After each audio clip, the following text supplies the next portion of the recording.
ஓம் ஸ்ரீராம ராம ராமேதி ரமே ராமே மனோரமே சகசிரநாம தத்துல்யம் ஸ்ரீராம நாம வராணனே. உலகம் யாவையும் தாமுழா வாக்கலும் நிலைபெறுத்தலும் நீக்கலும் நீங்களா அழகிலா விளையாட்டுடையார் அவர் தலைவர் அன்னவர் சரண் நாங்களே. எத்திர எத்திர ரகுநாத கீர்த்தனம் தத்திர தத்திர கிருத்தமாஸ்தகாஞ்சலிம் வாஷ்பவாரி பரிபூர்ணலோச்சனம் மாருதிம் நமது ராட்சசாந்தகம். அஞ்சிலே ஒன்று பெற்றான் அஞ்சிலே ஒன்றை தாவி அஞ்சிலே ஒன்று ஆறாக ஆரியர்க்காக ஏகி அஞ்சிலே ஒன்று பெற்ற அணங்கை கண்டு அயலாரூரில் அஞ்சிலே ஒன்றை வைத்தான் அவன் எம்மை அழித்துக் காப்பான். இன்றைக்கி நம்ம கம்பராமாயணத்தில் பாலகாண்டத்தில் நகர படலத்தில் 45வது பாட்டு பார்க்க போகிறோம்.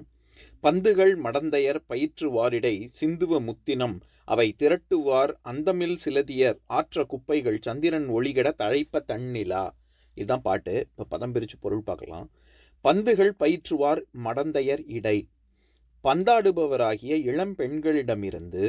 இந்த இடத்துல மடந்தையர், நான் ஏற்கனவே முந்தின பாட்டில் சொன்ன மாதிரி மடந்தை அப்படிங்கிற சொல் வெறும் அந்த அந்த 7 பருவங்களில் இருக்கக்கூடிய ஒரு பருவத்தை மட்டும் குறிக்காது, பொதுவாகவே பெண்ணுன்னு அர்த்தம் பண்ணிக்கலான்னு சொன்னேன்ல, அதே மாதிரி தான் இங்கேயும் இளம் பெண்களை குறிக்குது.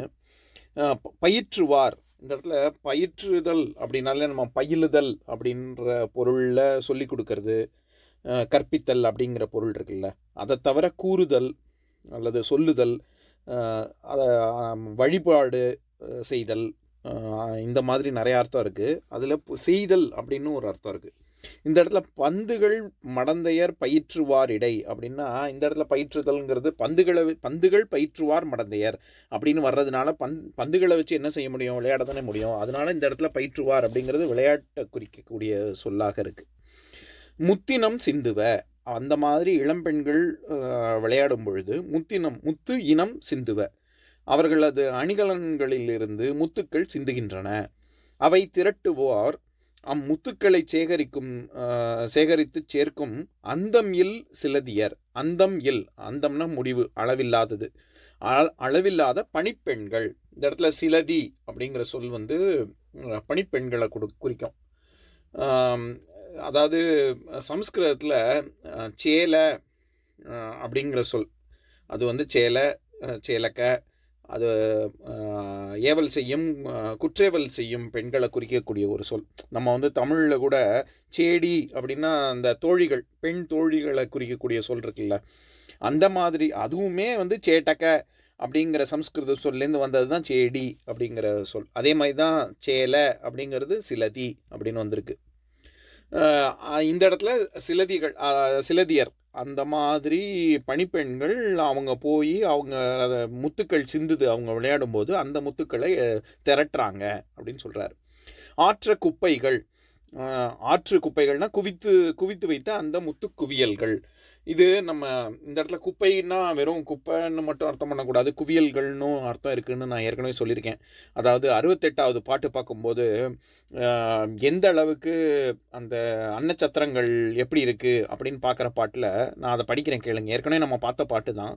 பிறைமுக தலை பெட்பின் இரும்பு போல் குறைநறை கரிக்குப்பை பருப்பொடு நிறைவெண் முத்தின் நிறத்து அரிசி குவை உறைவ கொட்பின் ஊட்டிடம் தோறலாம் அப்படிங்கிற பாட்டில் கரிக்குப்பை அப்படின்னு பார்த்தோம்ல, அந்த இடத்துல என்ன பண்ணுற, குறை நிறை கரிக்குப்பை, நறுக்கி துண்டமாக நறுக்கப்பட்ட காய்கறி குவியல்கள் அப்படின்னு பார்த்தோம்ல, அதே மாதிரி தான் இந்த இடத்துலையும் ஆற்ற குப்பைகள் அப்படின்னா குவித்து வைத்த குவியல்கள்னு அர்த்தம். சந்திரன் ஒளிகெட தண்ணிலா தழைப்ப, தன்மை அப்படின்னா நான் ஏற்கனவே சொல்லியிருக்கேன், தண்ணீர்னு நம்ம ஏன் தண்ணீரை சொல்கிறோம் அப்படின்னா தன்மைனா குளிர்ச்சியை குறிக்கும் அப்படின்னு. அதனால் இந்த இடத்துல என்ன சொல்கிறாரு, அந்த மாதிரி அவங்க குவித்து வைத்த முத்து குவியல்கள் சந்திரனோட ஒளியே குறையும் அளவுக்கு ரொம்ப குளிர்ந்த நிலா மாதிரி இது ஒளி வீசக்கூடிய, இந்த இவங்க குவிச்சு வச்ச குவியல்கள்லேருந்து ஒளி அந்த மாதிரி வீசுகிறது அப்படின்னு சொல்கிறார். இப்போ நம்ம இந்த பாட்டில் இருக்கக்கூடிய நயங்களை பார்க்கலாம்.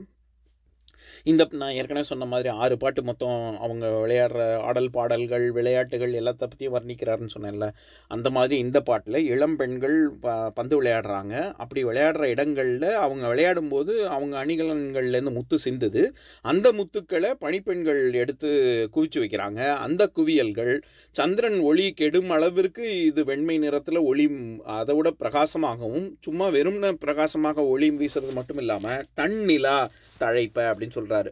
அதுக்கு நில ஒளிச்சம்தான் நம்ம எப்போவுமே வந்து குளிர்ச்சிக்கு ஒரு அடையாளமாக சொல்லுவோம். ஆனால் அந்த நில ஒளி கெடும் அளவிற்கு இது இன்னும் குளிர்ச்சியாகவும் இருக்குது அப்படின்னு சொல்கிறாரு. இப்போ இந்த பாட்டில் ஒரு ரெண்டு இலக்கண குறிப்பும் இருக்குது, அதையும் பார்க்கலாம். நான் அந்த பயிற்றுவார் மடந்தையர் அப்படின்னு சொன்னேன்ல, அது வந்து ஒரு ஆடுகின்ற மகளிர் தன்வினை பொருளில் வர்ற வினையால் அணையும் பெயர். நான் ஏற்கனவே வினையால் அணையும் பெயர்களை பற்றி இப்போ நான் உதாரணம் சொல்லியிருக்கேன். அதாவது வினைச்சொற்கள் பொதுவாகவே வினைச்சொற்கள்லேருந்து எப்படி வினையை வந்து அடிப்படையாக வச்சு எப்படி பெயர்கள் உருவாகுது அப்படிங்கிறத பார்த்துருக்கோம் நம்ம முன்னாடியே. தொழிற்பெயர்கள், வினையால் அணையும் பெயர்கள், அப்புறம் காலம் காட்டுபவை, காலம் உணர்த்தாதவை, வெளிப்படையாக காலம் உணர்த்துபவை, குறிப்பாக காலம் உணர்த்துபவை, இந்த மாதிரிலாம் நம்ம நிறையா ஏற்கனவே வித்தியாசம் பார்த்துருக்கோம். நான் சும்மா ஏற்கனவே பார்த்ததுலேருந்து ஒரு எடுத்துக்காட்டு மட்டும் சொல்கிறேன். அதாவது 2 கட்டு கீரை கொடுங்க அப்படின்னு சொன்னால் அந்த இடத்துல கட்டுங்கிறது கட்டுற அந்த வினை சொல்லாக ஆகாமல் 2 கட்டு கீரைங்கிறது கீரை கட்டு அப்படின்னு பெயர் சொல்லாக மாறி வருது. இந்த மாதிரி தான் வினையை அடிப்படையாக கொண்டுள்ள பெயர்கள். நாம் உதாரணம் சொல்லும்போது காண்பதனால் கண், எழுதுவதனால் எழுத்து, சேர்வதனால் சேர்மானம், சுடுவதால் சுடர், குதிப்பதால் குதிரை அப்படின்லாம் உதாரணம் சொல்லியிருக்கேன். அதே மாதிரியே தொழிற்பெயர்களில் வந்து ஆடுவதனால் ஆட்டம், வாடுவதனால் வாட்டம், நாடுவதனால் நாட்டம், ஓடுவதால் ஓட்டம் அப்படின்னு ஆட்டம், வாட்டம், நாட்டம், ஓட்டம்ங்கிற பெயர் சொற்கள் எல்லாமே வினையை அடிப்படையாக கொண்டு அமைந்த தொழிற்பெயர்கள். அதில் வினையால் அணையும் பெயர்கள்னு என்னென்னா வினை சொற்களே அப்படியே எந்தவித ஒரு திரிபும் இல்லாமல் பெயர் சொற்களாக மாறி வருவது. இப்போ வந்தவன் வென்றான், வெந்ததை உண்கிறோம் அப்படிங்கிற இடத்துல வெந்து போகிறது இல்லாட்டி வருதல் அப்படிங்கிற செய்கை எல்லாமே வினை சொற்கள்.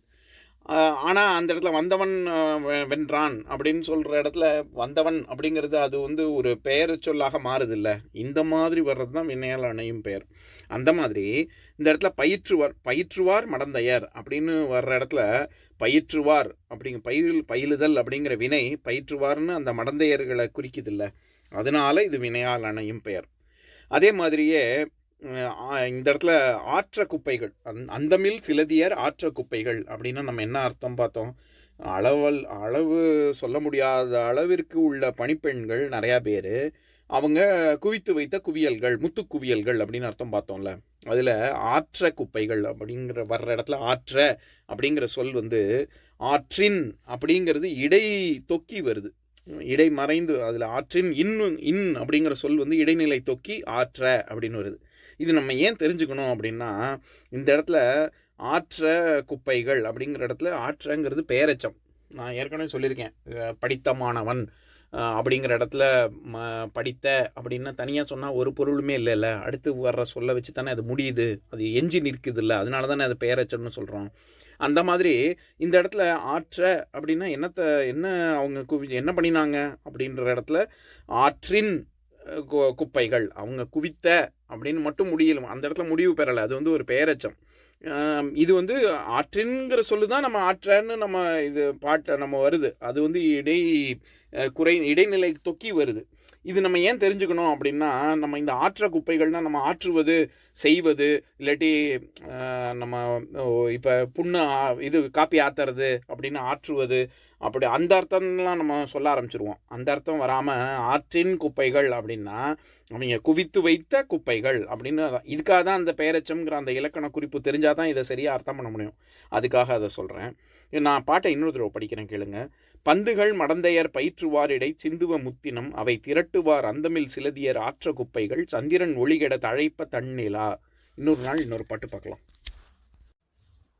ஓம் சாந்தாகாரம் புஜகசயனம் பத்மநாபம் சுரேஷம் விஸ்வாதாரம் ககனசத்ரசம் மேகவர்ணம் சுபாங்கம் லக்ஷ்மீகாந்தம் கமலநயனம் யோகி ஹிருத்யானகம்யம் வந்தே விஷ்ணும் பவபயஹரம் சர்வலோகைகநாதம். உம்பரோடு இம்பர்காரும் உலகம் ஓர் ஏழும் ஏழும் எம்பெருமான் என்று ஏத்தி இறைஞ்சி நின்று ஏவல் செய்ய தம்பியரோடும் தானும் தருமமும் தரணி காத்தான் அம்பரத்து அனந்தர் நீங்கி அயோத்தியில் வந்த வள்ளல். ஓம் பூர்ணமதః பூர்ணமிதம் பூர்ணாத் பூர்ணமுதஸ்யதே பூர்ணஸ்ய பூர்ணமாதாய பூர்ணமேவாவசிஷ்யதே. ஓம் சாந்தி சாந்தி சாந்திஹி. ஓம் சர்வேஷாம் ஸ்வஸ்திர்பவது சர்வேஷாம் சாந்திர்பவது. सर्वेषां पूर्णं भवतु, सर्वेषां मङ्गलं भवतु। ॐ शान्ति शान्ति शान्तिः। ॐ सर्वे भवन्तु सुखिनः, सर्वे सन्तु निरामयाः, सर्वे भद्राणि पश्यन्तु, मा कश्चित् दुःखभाग् भवेत्। ॐ शान्ति शान्ति शान्तिः।